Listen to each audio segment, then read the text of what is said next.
Buenos días, bienvenidos a este coloquio en línea, el rol del varón en la lucha por la equidad de género, considerando una visión académica, gubernamental, colectiva y social que organiza la Universidad Nacional Autónoma de México a través del Centro Peninsular en Humanidades y Ciencias Sociales y la Unidad Académica de Ciencias y Tecnología de la UNAM en Yucatán, con motivo de la adhesión de nuestra Casa de Estudios al programa de Naciones Unidas sobre equidad de género.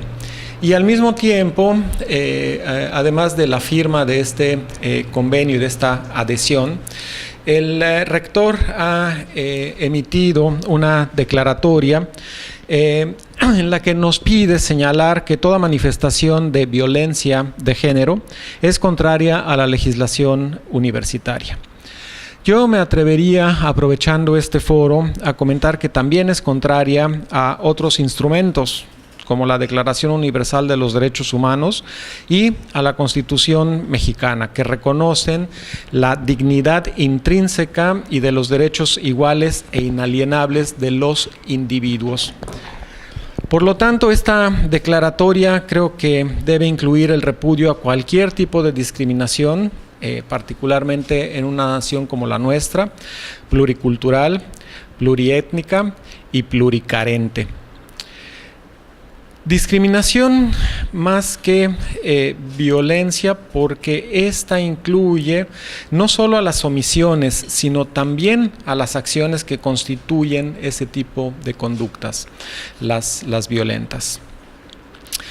Hay un hecho fundamental al que me quiero remitir, y es un texto de Hannah Arendt, una filósofa judía, que expresa sobre los textos que constituyen su libro La banalidad del mal, que dan cuenta del juicio en contra de Adolf Eichmann, que se llevó a cabo en Jerusalén a principios de los años 60, y que señala una frase del asistente del fiscal en aquel juicio a lo largo de su argumentación final, y que viene al caso en este foro. Dice: quien piensa que es mejor que cualquier otro ser humano está en el umbral en el que alguna vez estuvo Eichmann. Cada uno de los que deja que el género, las facciones, el color de la piel, la religión que profesa o las preferencias sexuales de otra persona envenenen sus propios sentimientos hacia ella, está en la verja de la pérdida de la razón que llevó a Eichmann a la locura. Con ideas como estas se gestó la solución final, con el beneplácito del Estado alemán, que promulgó leyes como las de Nuremberg, adoptadas por unanimidad en 1935. Para dar inicio, creo que sin duda los varones juegan un papel, yo diría, medio importante para propiciar la igualdad, la equidad y la justicia entre las personas. La otra mitad de esta meta involucra necesariamente al resto de las personas. Gracias, y quiero darle la más cordial bienvenida a nuestros ponentes, al maestro Mario Baselis del Instituto de la Mujer, muchísimas gracias por estar aquí, a la maestra Cristina Muñoz de Indignación, muchas gracias por acompañarnos hoy, al licenciado Víctor Caballero Durán, secretario de Educación del Estado de Yucatán, muchísimas gracias por acompañarnos, a la doctora Gabriela Gagiola Cortés, académica de la Unidad de Ciencias y Tecnología de la UNAM en Yucatán, muchas gracias por su presencia, y en breve se integrará, y para no interrumpir el presidium la presento de una vez, la maestra Elaine López Briceño, directora general del Instituto para la Igualdad entre Mujeres y Hombres en Yucatán. A todos ustedes les doy la más cordial bienvenida, y sobre todo a la doctora Fátima Flores, quien nos hará el honor de ser la moderadora de este interesantísimo panel. Muchísimas gracias, doctora. Le cedo el micrófono para que continúe con las intervenciones. Muchas gracias, doctor. Realmente creo que esta es una experiencia y una magnífica oportunidad para que podamos poner en la mesa de la discusión muchos de los temas y de las situaciones que hoy aquejan al mundo en su totalidad, no solamente en el ámbito de lo que implica la violencia en términos particulares, sino en términos de lo que es un mundo lleno todavía de desigualdades e inequidades. Creo que la conversación multidisciplinar, la conversación también desde diferentes campos de acción, desde las políticas públicas, desde la asociación civil, desde las sociedades civiles, desde lo que implica el desarrollo de pensamiento en una discusión concreta que tenga que ver con temas que hoy nos aquejan como el tema de lo que ha implicado la salud, lo que ha implicado la falta de los ejes centrales que hoy se plantean como la cuestión de la educación, en términos globales vamos a plantear. Sin embargo, hoy la campaña He for She creo que es una campaña muy importante, una campaña a la cual nuestra institución se suma, la Universidad Nacional Autónoma de México, y que desde el 2014 se ha lanzado a nivel internacional y hoy en realidad pues ya tiene un buen número de adeptos. Me parece que este tema no es un tema nuevo, ¿no? Es una campaña más, yo lo diría, de las muchas campañas que han existido en el contexto de la equidad y de la igualdad. Sin embargo, todas las campañas son bienvenidas y las seguimos aplaudiendo. Esperamos que esta campaña en particular llegue de otra manera, porque es imprescindible cambiar incluso las estrategias para abordar nuevas sensibilidades y nuevas formas de comportamiento social entre hombres y mujeres. De alguna manera, desde la primera conferencia mundial en 1975, y que además se llevó a cabo en México, fue fundamental abordar estos programas. Se institucionalizó el Programa Nacional de Integración de la Mujer al Desarrollo en 80, también igualmente de manera importante. La conferencia en Nairobi a nivel internacional en 85 fijó los ejes de discusión y planteó muchos nuevos retos a nivel internacional, también en el ámbito de la equidad y la igualdad. Después se desarrolló sobre todo más adelante el Observatorio para la Igualdad entre Hombres y Mujeres, también en el Ejército en 2011, que hay que decirlo y que poco se sabe y que es importante también mencionarlo para ver qué se ha hecho y qué han hecho. Después, recordando la implicación que la institución ha tenido en todos estos temas, el doctor Narro Robles justamente en 2013 plantea que es importantísimo que nuestra institución cuente con los lineamientos para la igualdad de género en nuestra institución de manera absolutamente clara y totalmente delineando no solamente nuestras interacciones en nuestra máxima casa de estudios, sino además con el respeto y debido cuidado de todo aquel conocimiento que se genera en nuestra institución. El respeto entre estudiantes, profesores, académicos y el reconocimiento de todo ser social en pleno derecho. Creo que esto ha sido un avance importante porque muchas más otras universidades se han ido sumando a este ejercicio que es fundamental. Ahora estamos en esta campaña He for She, que ONU Mujeres ha propuesto como una estrategia importante a nivel mundial y que en consecuencia con el principio de igualdad y equidad de género lanza en 2014, como comentaba. Esto nos permite reencontrarnos, algunos reconocernos en el camino y dar la oportunidad del diálogo entre servidores públicos, asociaciones civiles y la academia. Seguro que estas reflexiones conjuntas nos llevarán a reflexionar en planteamientos que el feminismo de los años 80 ya había propuesto y ha venido proponiendo. Y ha sido justamente lo interesante de esta campaña es que por fin se habla de la importancia que tiene también el hombre en la tarea de manera absolutamente clara. No es una lucha únicamente de las mujeres, como nunca lo ha sido, ¿no? Estas son interpretaciones que se han generado, pero creemos que esta lucha por la equidad y la igualdad es un tema que nos toca y que debemos estar comprometidos hombres y mujeres en este sentido. Entonces tenemos que contar con nuestros padres, compañeros, parejas, hijos para crear un mundo de respeto, cuidado y bienestar. Es decir, sumar nuevas formas, nuevos quehaceres. Hoy se habla de masculinidades, de las nuevas masculinidades, que también el impacto de las nuevas tecnologías, el desarrollo social, el impacto de nuevos alcances y nuevas paternidades se están planteando como desafíos y retos para generar nuevas masculinidades, en donde el mundo de la globalización nos está cada vez más llevando a desafíos importantes a nivel social, pero también a nivel personal y humano.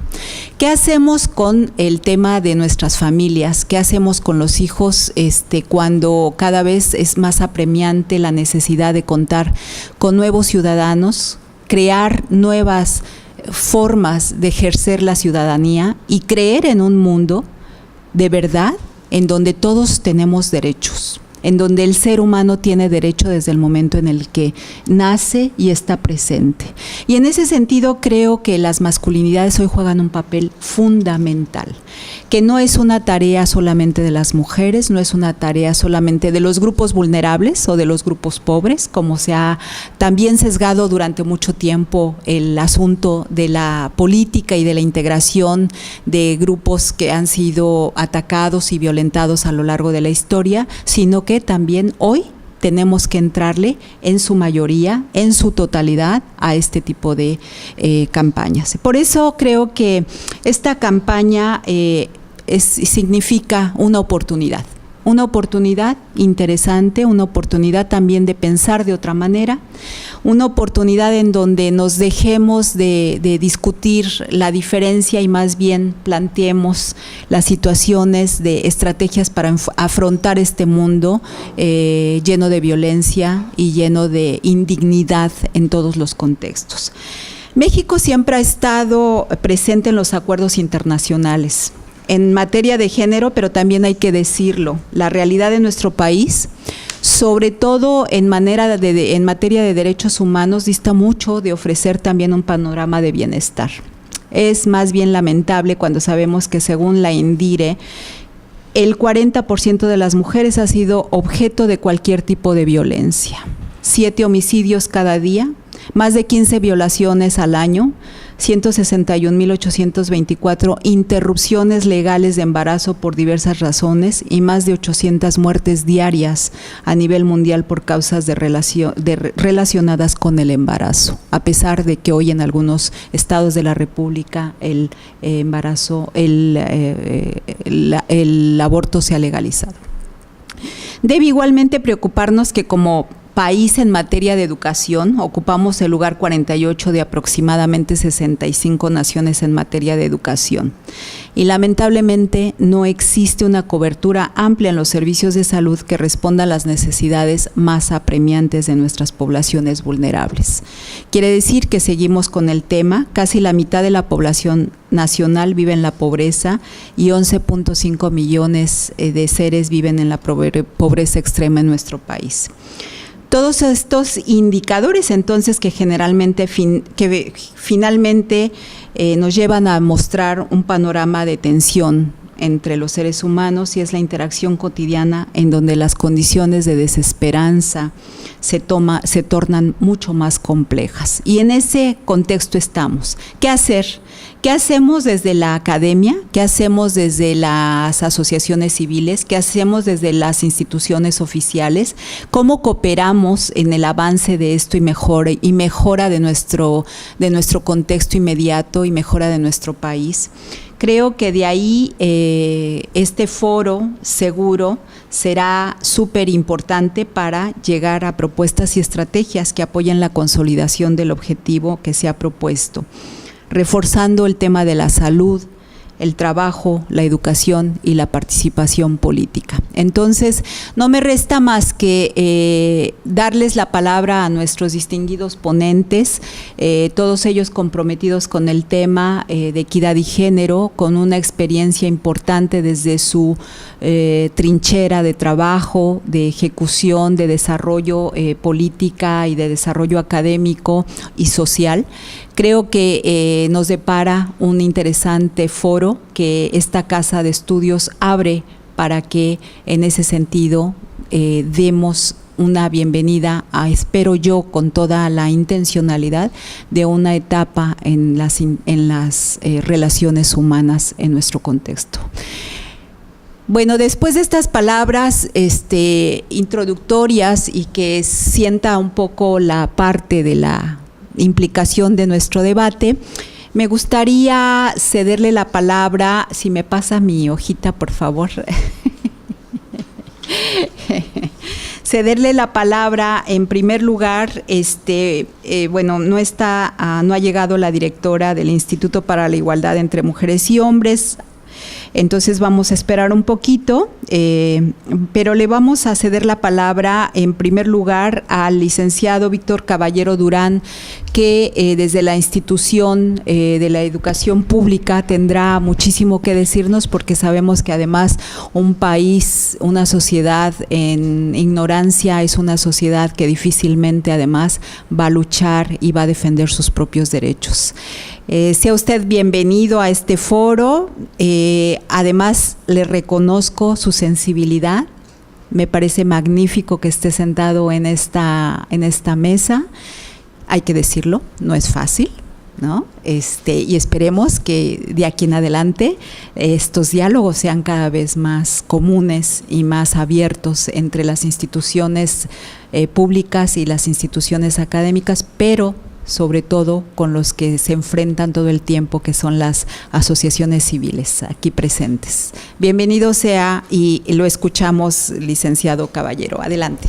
Muchas gracias. Pues antes que nada, buenos días a todas, a todos. Gracias por la invitación y gracias por ser parte también de esta campaña, que lo que pretende también es sensibilizar a todos los ciudadanos del mundo respecto de la importancia de la igualdad que debemos de promover entre hombres y mujeres.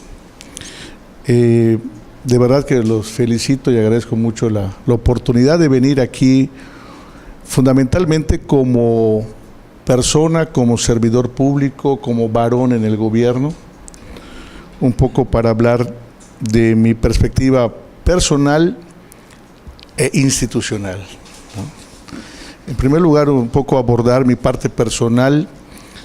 Yo provengo de una familia en donde la equidad está presente, somos 2 hombres y 2 mujeres hijos, y que nuestros padres nos formaron desde la perspectiva de que todos teníamos igualdad de derechos y oportunidades. Tengo una familia producto de una relación de 25 años con mi esposa, que nos ha hecho tener a 2 niñas, así que estoy rodeado de mujeres en mi actividad personal.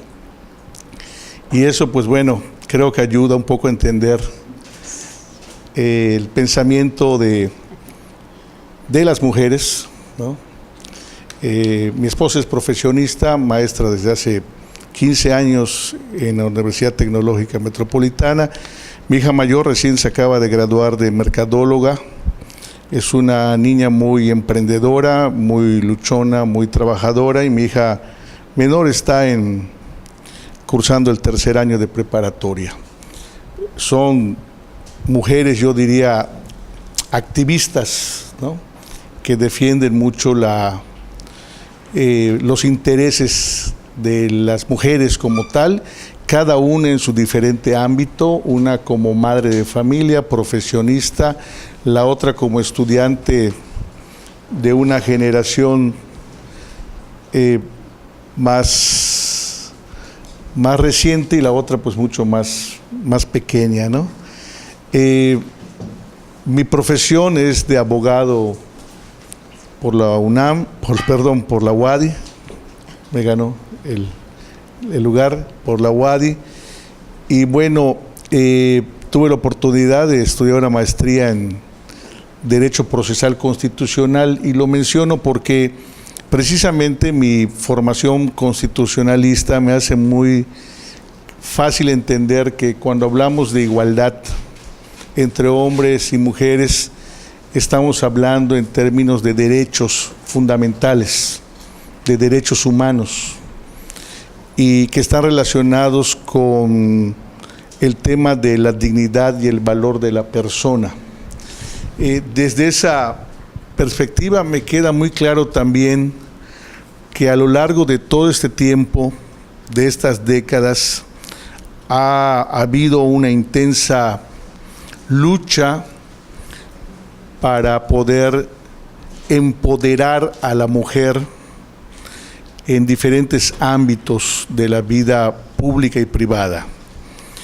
Empoderamiento que en muchos aspectos tiene avances significativos, y hay que reconocer que todavía tenemos tramos por recorrer, y que en el caso de las instituciones del sector público hay esa plena conciencia de que todavía quedan caminos por recorrer y se tienen que tomar acciones precisamente para buscar mecanismos de empoderamiento de las mujeres.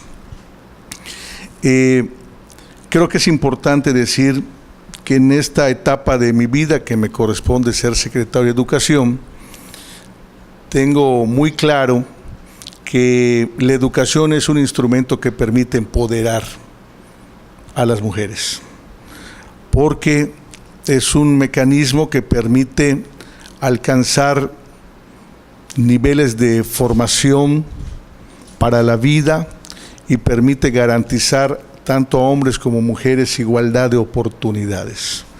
De ahí que considere muy importante poder abordar algunos aspectos que tienen que ver con el sector educativo. Aquí es donde me permitiré dar algunos datos, porque en el tema de igualdad, en Yucatán hemos dado pasos importantes. Voy a hablar primero del ámbito educativo, ¿no? En el ámbito educativo, desde el año 2014, nosotros implementamos una unidad en la Secretaría precisamente que atiende estos temas de igualdad, y su misión es coadyuvar con las tareas de la Secretaría para implementar políticas y programas de carácter transversal que nos permita en nuestro actuar institucional con instrumentos que hagan posible que nuestros programas precisamente tengan ese carácter de igualdad. Desde hace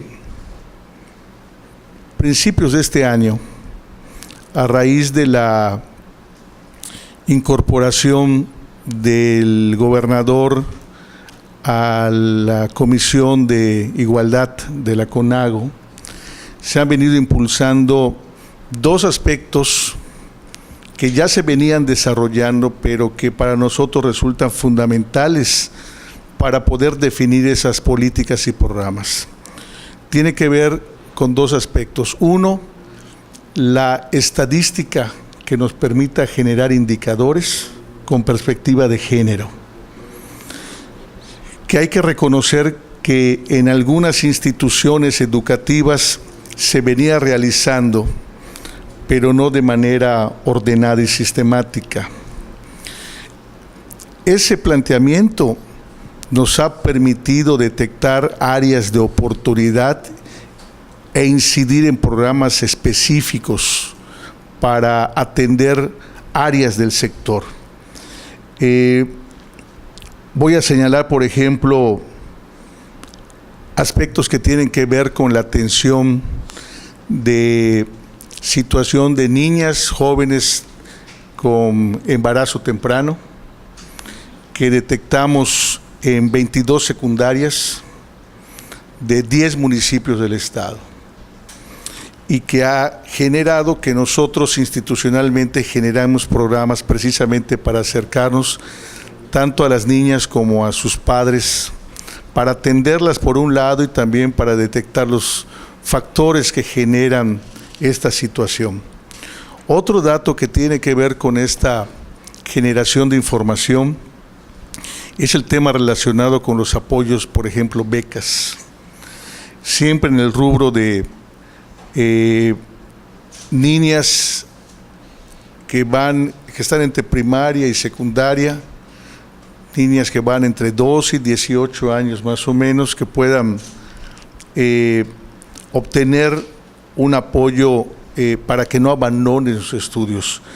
El año pasado, el año fiscal pasado, trabajamos en 72 municipios, tuvimos en total 824 casos de este tipo, en donde pues llama la atención que de estos 824 casos tuvimos 96 en niñas de primaria, y que pues requirió no solamente del apoyo, no solamente económico en cuanto a becas, sino también el tener la vinculación con el sector salud y social para poder pues ayudar a estos niños y a estas familias, ¿no? Creo que hay que reconocer también que en materia del sector educativo hay datos que nos permiten ubicar qué está pasando en cuanto a, digamos, en cuanto a los agentes que están involucrados con el sector. Doy algunos datos. En la Secretaría de Educación trabajan 32,000 personas. El 62% de ellas, 21,000, son mujeres. De hecho, si sumamos todos los actores, la cifra nos da de que de cada 10 actores, agentes educativos, 7 son mujeres. Por ejemplo, en el caso de supervisores, que son 247, el 58% son mujeres. En el caso de directores de planteles, 1,370, 728 son mujeres, 54% son mujeres. Y en el caso de los estudiantes, pues la estadística nos indica que prácticamente estamos hablando de mitad niños, mitad mujeres y jóvenes en el sector estudiando. Significa que de alguna manera las políticas que se han llevado en esta materia han dado resultados importantes, y que sin dejar de reconocer que todavía tenemos áreas que tenemos que trabajar para fortalecer la mayor participación de mujeres, también hay que reconocer que hoy cuando vamos a una escuela podemos ver mayor cantidad de maestras y un número similar de estudiantes, niños y niñas. Ese es un verdadero resultado. Pasamos ahora por un proceso de protección de sus derechos, etcétera, y terminaría simplemente diciendo que el gobierno ha dado importantes pasos para instrumentar políticas, acciones, programas, reorganizar la administración para poder ser más enfáticos en esta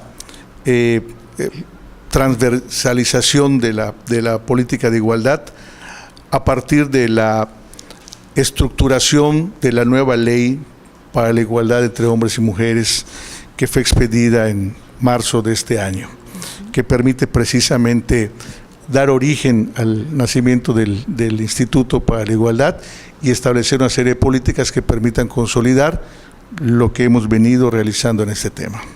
Muchas gracias. Muchas gracias por su exposición. Nos llevamos algunos aspectos a reflexionar. Vamos pensando. Les pedimos al público que nos está siguiendo que vaya presentando preguntas que les interese, que reflexionen en torno a lo que acá se está planteando, y sería muy interesante empezar a ver sus preguntas reflejadas acá para que podamos tener un diálogo con todo el público que nos está siguiendo. Muchas gracias, le agradecemos mucho, muy interesante. Ya vamos a discutir algunos aspectos muy, muy, muy relevantes que acaba de mencionar, que me parecen que finalmente plantean también nuevos desafíos. Bueno, ahora si me permiten, vamos a darle la palabra en este momento. También cuenta con 10 minutos, me da mucha pena, pero como siempre tenemos los tiempos medidos. Entonces, le voy a dar la palabra en este momento a Alain López Briceño, es la directora general del Instituto para la Igualdad entre Mujeres y Hombres en Yucatán, quien seguramente nos dará también una visión muy interesante desde este otro ámbito en el Instituto, especialmente de las mujeres. Buenos días y agradecemos su presencia. ¿Qué tiene para decirnos sobre esta campaña que ONU Mujeres ha lanzado y que creemos es un reto importante a retomar? Primero que nada, saludar a todos, muy buenos días, muy agradecida de poder estar aquí, de la invitación, por supuesto, y compartir la mesa, ahora sí interdisciplinaria y sobre todo enriquecedora con los diversos puntos de vista. Bueno, en cuanto a la campaña He4She, para nosotros en Yucatán, como funcionarios, como ciudadanos, es muy importante que el gobernador mismo, el licenciado Rolando Zapata, la adopta en el mes de enero, se suma, al igual que el gobernador de Coahuila, quienes son los dos gobernadores He4She. También influye la naturaleza de las comisiones que presiden en la CONAGO, como mencionaba hace unos momentos el secretario de Educación, él al frente de la Comisión para la Igualdad, y bueno, también deriva de un año muy importante para nosotros, para las yucatecas y los yucatecos. En el marco del año del centenario del primer Congreso Feminista, se da esta incursión por parte del Ejecutivo del Estado para poder realmente no solo tener ahora sí que la inclusión personal y mediática, sino derivar una agenda de trabajo que pueda tanto transversalizar el tema de igualdad, así como el poder sumar a los varones, a los niños y a los hombres en esta gran tarea que tenemos. De ahí deriva una serie de cambios en la normatividad del Estado. Se crea el Instituto para la Igualdad entre Mujeres y Hombres, acompañado también de la Ley de Igualdad entre Mujeres y Hombres en el Estado, donde cabe mencionar, y me gustaría también ahora sí que hacer esta reflexión, no todos los estados dentro de sus propias leyes, tanto de igualdad como de acceso a las mujeres a una vida libre de violencia, incluyen el rol de los varones. No todos incluyen el rol de los varones, no solo como agresores, sino como ahora sí agentes de cambio, y que puedan también ser partícipes en esta construcción de un nuevo modelo social. Y bueno, de esta manera nace lo que es el IPM, el Instituto para la Igualdad entre Mujeres y Hombres, y bueno, conforme a estos cambios, no solo de nombre, no solo en la parte normativa, también se incluye una nueva dinámica con diversos organismos internacionales, como podemos ver la campaña He4She, regresando al punto, y de esta manera, pues ahora sí que nuestro trabajo, no solo ir de la mano dentro de la administración pública con las demás entidades, sino también lo que se quiere expresar hacia afuera. Sabemos que la sociedad hoy en día es nuestro mejor aliado y nuestro más fuerte aliado para poder realmente revertir esta deuda histórica con las mujeres. Y bueno, sí tenemos muy claro hoy en el Instituto para la Igualdad que si bien solas nosotras no podemos, tenemos que hacer equipo con nuestros compañeros varones, tenemos que sumarnos, y realmente de ahí hemos basado ahora sí que este esfuerzo interinstitucional. Dentro del gobierno, nosotros como instituto somos el órgano directriz que va permeando esta teoría y esta transversalidad de la perspectiva de género. Sí es muy difícil, es verdad, poder empezar desde casa a poder convencernos nosotros mismos para poder al final dar resultados para la ciudadanía, pero creo que estoy segura que hay la apertura esta nueva cultura tiene que permear desde nosotros para que en las políticas públicas, en los programas, en las reglas de operación se vean reflejadas las diversas acciones afirmativas para las mujeres. Y si bien estamos en un mundo donde la mayoría de los puestos, ahora sí que decisión lo tienen los varones, pero bueno, se tiene que hacer un trabajo en equipo, tenemos que luchar juntos por las futuras generaciones más que nada, ¿no? Creo que esa es la esencia del instituto en cuanto al rol del varón, en cuanto a lo que vivimos y bueno, y en cuanto a la visión que tiene tanto el gobernador y que a su vez el gobierno del estado ha ido ahora sí que alineando la agenda poco a poco. Estamos en un año, repito, muy importante para nosotras, las mujeres, y para los hombres también, que se han unido no solo a la campaña He for She, no solo el darle clic y reconocer, ahora sí que incluyan dentro de sus mismos discursos lo que es el avance de la mujer, sino que el empoderamiento se vea reflejado desde los programas que ellos tienen a cargo. Esa es nuestra parte, esa es nuestra gran tarea, muy difícil, sí, porque sí, la transversalización en sí es una idea y es un área realmente compleja para poder ir uniendo esfuerzos, para poder hacer más eficientes los diversos programas y los recursos del gobierno del estado. Si bien el convencer también de esta cultura igualitaria es aún un poquito más difícil. Yucatán siempre se ha caracterizado por ser pionero en los temas de avance de la mujer, y creo que por eso se nos debe exigir mayores y mejores cuentas. De esta manera, bueno, el instituto en lo que se enfoca realmente al trabajo con los varones, se cuenta con una unidad denominada CARE, el Centro de Atención y para los hombres que quieren renunciar a la violencia aquí en el estado. Es una unidad especializada, obviamente no se encuentra en las instalaciones del instituto. Ahorita están ocupando nueva sede, de hecho están en proceso de mudanza realmente esta semana, para poder ahora sí que tanto los hombres que van de manera voluntaria como a quienes a través de los juzgados se les envía a este proceso de diversas sesiones, tanto individuales como grupales.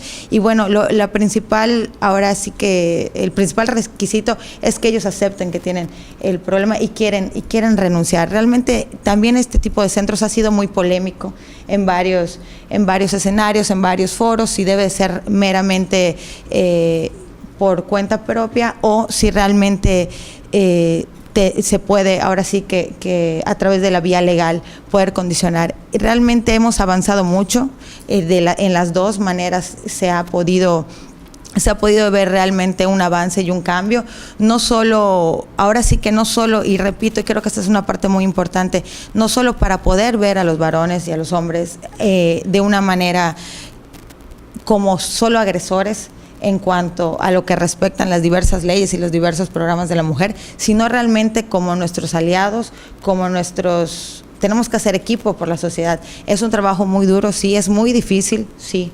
Es realmente un trabajo día a día y que podemos tal vez en el discurso muchas veces complicarnos, muchas veces que entramos igual en polémicas si la palabra es equidad, si la palabra es igualdad, sí, pero al final lo tenemos que ir reflejando en acciones en equipo. Yo creo que eso es lo más importante. Podemos tener un discurso realmente perfecto, realmente tan bien redactado muchas veces, pero a la hora de poder llevarlo a la práctica nos sucede como con nuestro mismo marco legal. Es muy difícil poder incluirlo dentro del sistema. Creo que ese ejercicio nunca vamos a dejar de aprender. Nosotros entramos hace menos de un año al Instituto para la Igualdad entre Mujeres y Hombres y realmente cada día se aprende más y estamos seguros que con el tema del avance de la mujer nunca se va a dejar de aprender y nunca vamos a poder tampoco dejar de innovar y dejar de aportar a la materia. Por mi parte sería todo y realmente reitero el agradecimiento y el gusto de poder intercambiar las diversas opiniones en cuanto al tema de género, del avance de la mujer y por supuesto la incorporación y la visión de los varones en esta gran tarea. Muchas gracias. Muchas gracias por los comentarios que hizo Alain López Briceño, directora general del Instituto para la Igualdad entre hombres y mujeres en Yucatán. Yo creo que finalmente están ahí las intenciones de seguir trabajando. Hay una serie de propuestas y programas que habría que seguir de alguna manera analizando hasta llegar a generar estrategias todavía más de manera común, ¿no? Me parece importante. Están llegando algunas preguntas acá, interesantes. Me van a ayudar a bajarlas. A ver.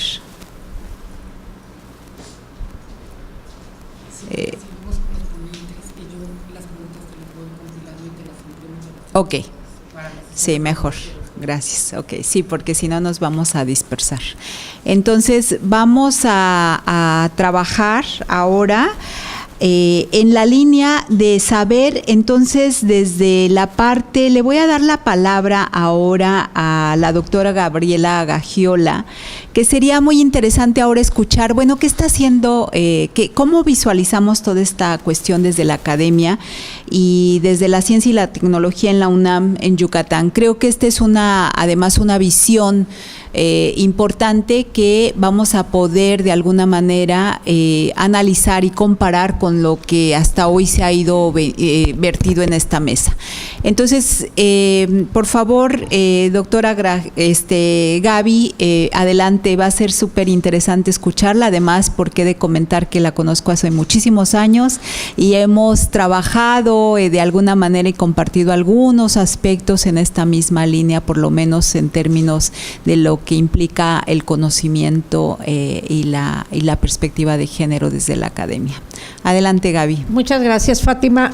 Pues sí, creo que es la conferencia o la intervención más difícil que voy a hacer en mi vida profesional, porque evidentemente que desde la perspectiva de mi trabajo desarrollado durante varias décadas en la Universidad Nacional, como bióloga, como científica, en el día a día difícilmente está subyaciendo un discurso de este tipo de igualdad o desigualdad de género, debido a que es un núcleo mucho más cerrado de personas el que estamos inmersos en este ámbito, y eventualmente los criterios de discusión son muy distintos, más bien ahí eventualmente puede imperar el tener o no un razonamiento más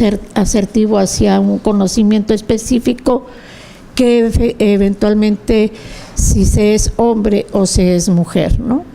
Yo creo que desde el ámbito de la ciencia tenemos una comunidad muy pequeña en este país, digamos, ese es un primer problema a señalar en relación con los 120 millones de mexicanos o más, que no sé ya ahorita la cifra exacta al momento. Sí tenemos una comunidad científica muy pequeña que está ubicada en áreas del conocimiento, desde las ciencias sociales, las humanidades, hasta las ciencias naturales, las ciencias exactas, y con un sistema de apoyos que siempre decimos es muy pobre a través del CONACYT. Sin embargo, el CONACYT rescata algunas cosas como, por ejemplo, becas, programas de investigación para trabajos de mujeres.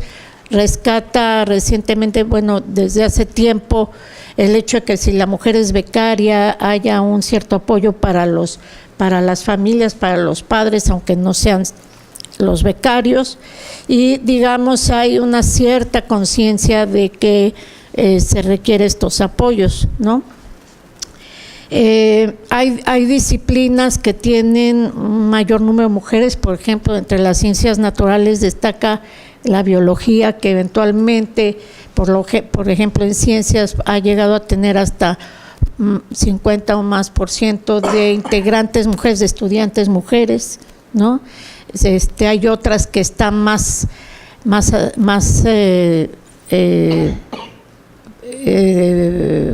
estudiantes son más hombres, en fin. Sin embargo, yo creo que hay un problema. Como bióloga yo diría ¿qué significa igualdad o identidad?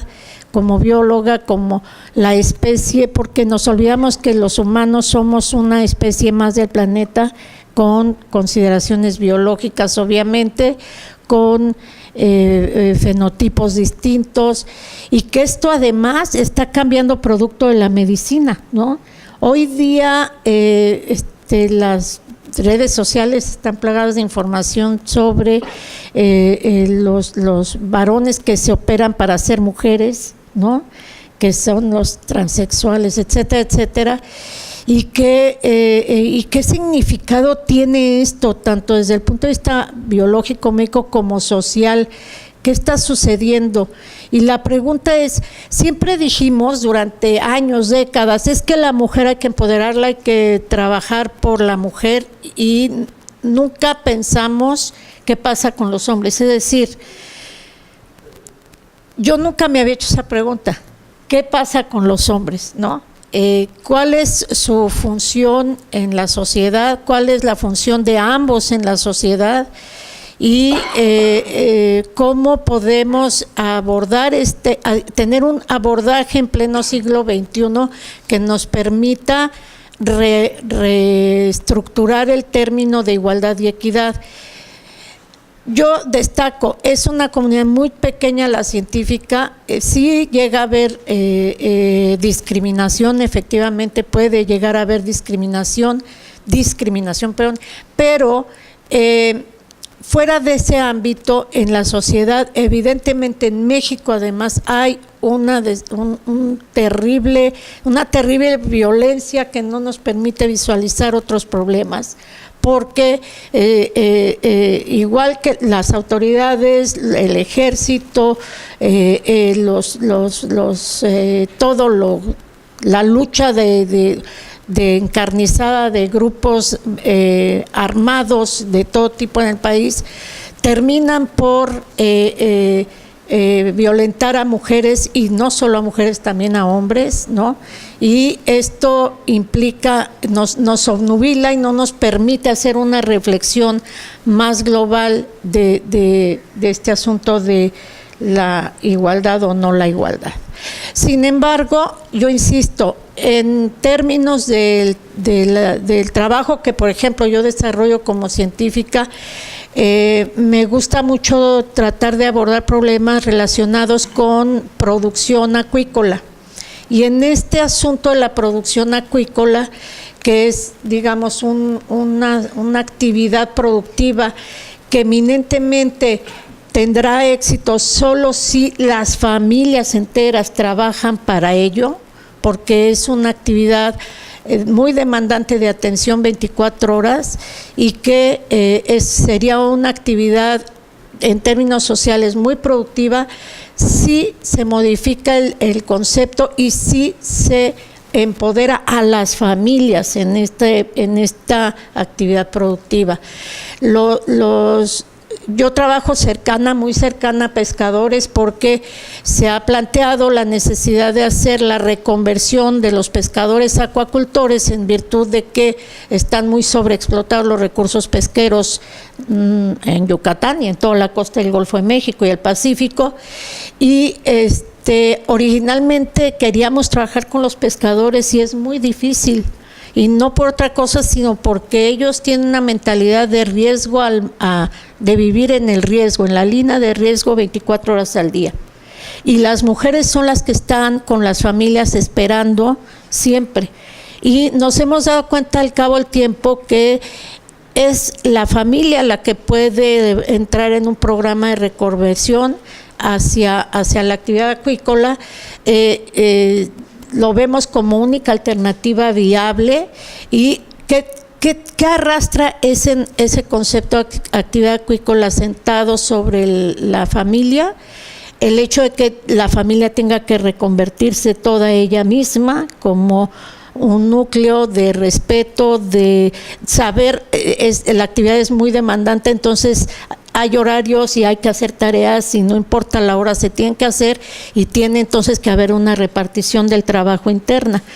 Probablemente una actividad de este tipo pueda modificar y darle a todos los integrantes de la familia su empoderamiento como productores, y eso puede provocar un cambio de modelo educativo, digamos, de cómo pueden apropiarse del ambiente de un modo de producción y resguardar el concepto de familia como el concepto base que puede reconvertir a la sociedad, porque yo sí creo que fundamentalmente una de las, o la base más importante, en mi opinión, es reconsiderar cómo se tiene que conceptualizar la familia en el siglo XXI. Es muy complejo, pero me parece a mí que eso ya coloca en no hablar solo de la mujer, no hablar solo del hombre, no hablar solo de los hijos, sino que permite desarrollar la base de la sociedad en el siglo XXI. Es muy importante porque hoy día el concepto de familia está cambiando y no nos estamos dando cuenta y no está transmitiéndose a las leyes. Y yo considero que desde la perspectiva académica es necesario abordar ese problema como tal para poder reconsiderar cómo desarrollar, como este ejemplo de las prácticas productivas, muchos otros ejemplos de empoderamiento, digamos, de todos los integrantes de la familia. Hoy día los hijos están como muy olvidados, están todos en internet, no están en su casa. Los padres están en el celular, ¿no? Va uno a los restaurantes y es impresionante, cada quien con su celular y ya no hay unidad familiar, no hay comunicación. Y parece una cosa banal, pero a mí no me parece tanto como que eso indica que no hay comunicación. Y es importante también desarrollar nuevos métodos de comunicación para poder establecer esta base. Efectivamente, habrá sectores de la sociedad que necesita revisarse qué está pasando. Es inconcebible que el ejército haga acciones como las que han denunciado en diversos medios de comunicación, y ahí sí es necesario hacer una revisión a fondo de qué está pasando. El gobierno federal tiene que tomar una decisión muy importante de reconvertir esa situación. E igual pasa en ciertos sectores de la Marina y en los cuerpos policíacos. Eso sí es deber y obligación del gobierno federal. Y yo creo que eso es un ámbito que necesita discutirse. También es un ámbito que trastoca a comunidades enteras, pero que necesitamos acompañar, digamos, esta discusión de la obligatoriedad de cumplir con la no violencia a las mujeres y hombres. También tiene que pasar por el ámbito de discutir en otro sentido, como bien lo dice el secretario de Educación Pública, el asunto de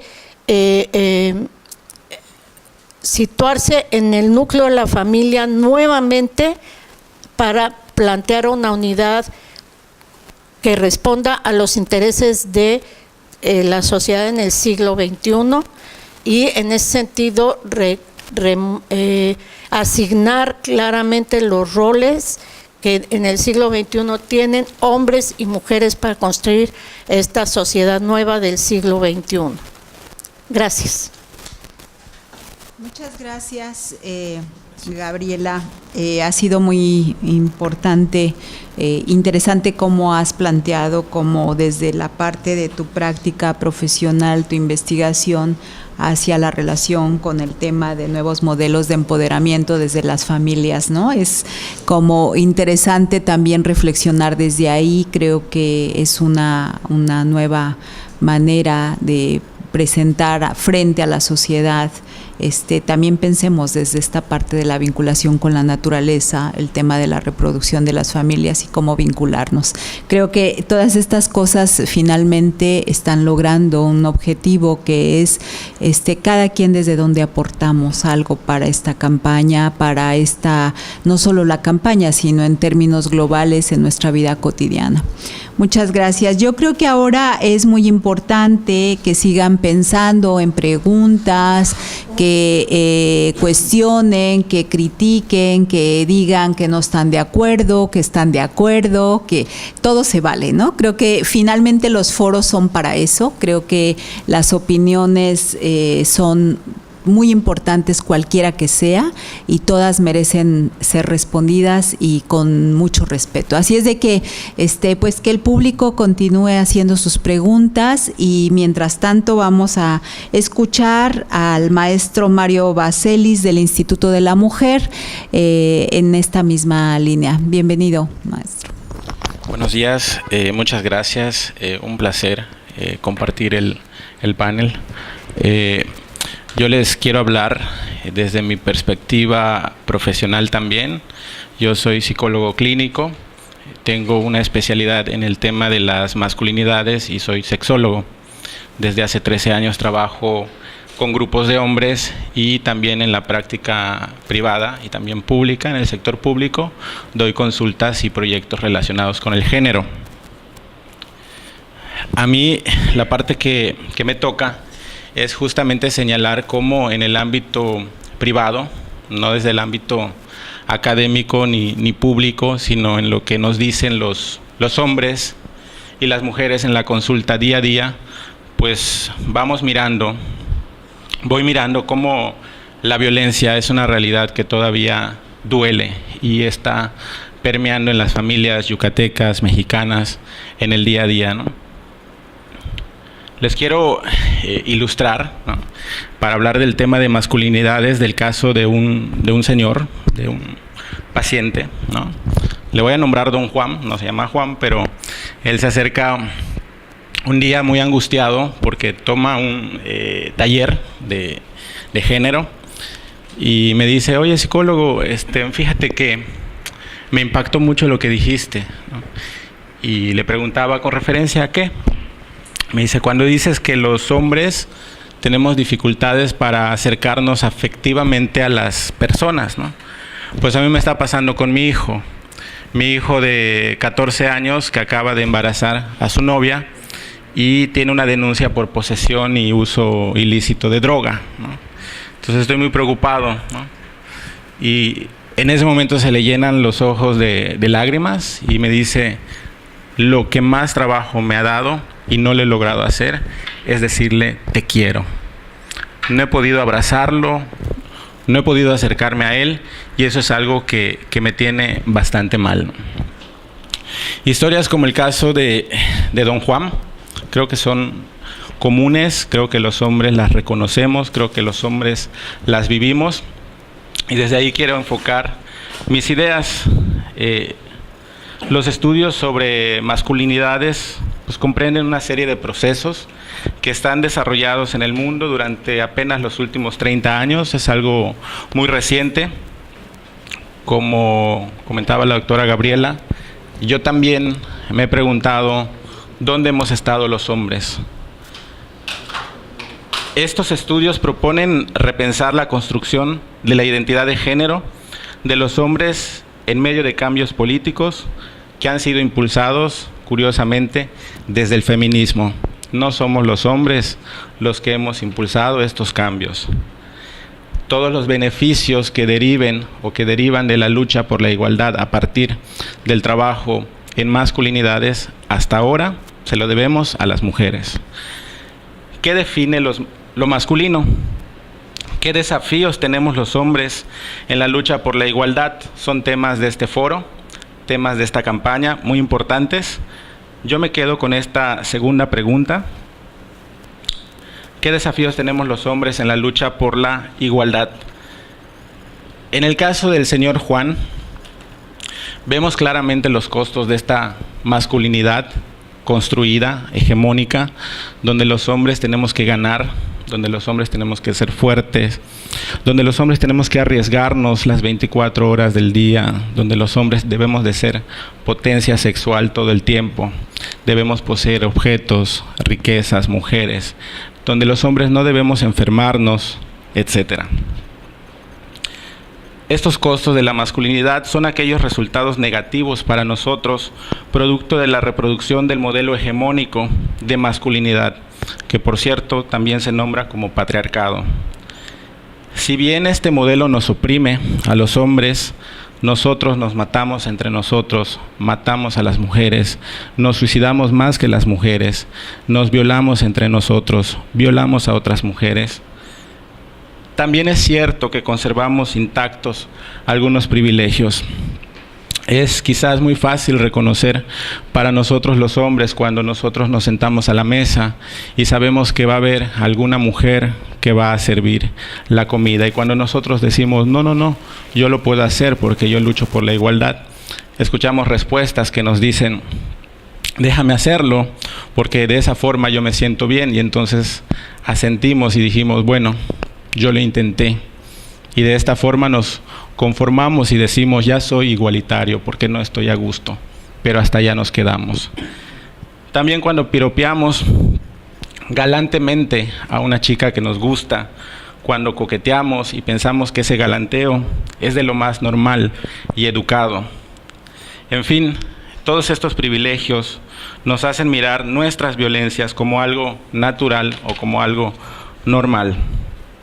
Por ello, no se trata de construir un discurso bajo la lógica del empate.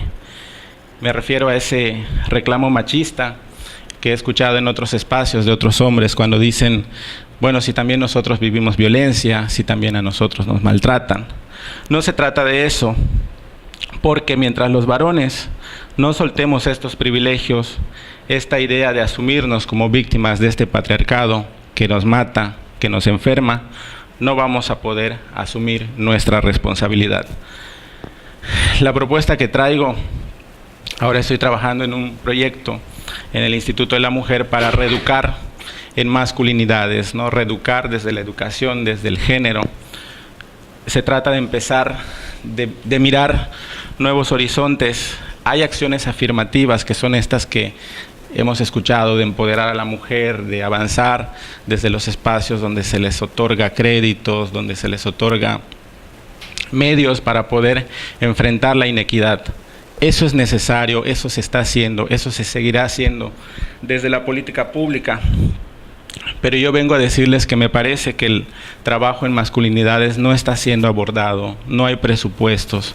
Hace rato mencionaban que desde la educación y desde la ciencia hay mecanismos de empoderamiento para las mujeres, pero no hay mecanismos de desempoderamiento para nosotros los hombres, para reflexionar acerca de nuestros privilegios, para reflexionar acerca de nuestras violencias. Hay programas para atender el embarazo de las mujeres y apoyamos a las niñas y apoyamos a las familias, pero no miramos a los hombres que embarazamos, a los hombres que violentamos. No hay programas para grupos de adolescentes para que ellos se responsabilicen de su sexualidad y de la educación que están recibiendo. Entonces, mientras sigamos trabajando solamente en estos espacios y en estas acciones afirmativas, vamos a tener estos resultados que se ven en el consultorio, estos resultados como en el caso de Juan, estos resultados de violencia, de feminicidios y de esta realidad que todavía es muy dolorosa, al menos para mí, en este abrir de ojos como hombre. Muchas gracias. Muchas gracias por esta interesante reflexión que hace Mario Vaselis. Creo que estamos en la misma línea y creo que esto nos tiene que llevar a reflexionar también desde qué hacemos, ¿no? Aquí hay una pregunta muy bonita que dice, ¿cómo puede la mujer ayudar a construir nuevas masculinidades, ¿no? Ya después vamos a darle tiempo a las respuestas, pero para que se vaya